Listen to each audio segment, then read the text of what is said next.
Welcome to our channel. Today we how to use Google Pay at Walgreens, quick guide step by step clearly.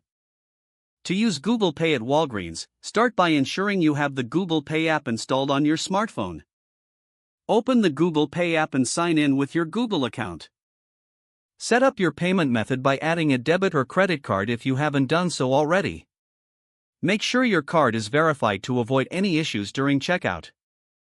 Now, head to your local Walgreens store. Pick out the items you want to purchase and proceed to the checkout lane. When prompted to pay, unlock your smartphone.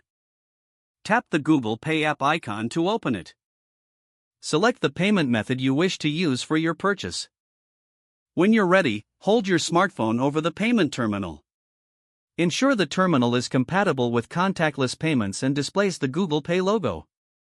Wait for the confirmation beep or message signaling that the transaction is successful. Take your receipt if offered, and you're all set. Enjoy your shopping experience at Walgreens with the convenience of Google Pay. If the page does not load, refresh the browser or try again in a private or incognito window. Make sure you are using the correct email address, then retype it carefully to avoid small typos. If your password is not accepted, use the reset option and create a new strong password you can remember. Check your spam folder for verification or security emails, then complete any requested confirmation steps. Enable two-factor authentication if available to improve account security and reduce unauthorized access risk. After signing in, review your profile details so your contact information and settings are accurate and current. If you see an error message, note it down and try again after restarting your device and internet connection. Log out when you finish, especially on shared devices, to keep your account and payment information secure.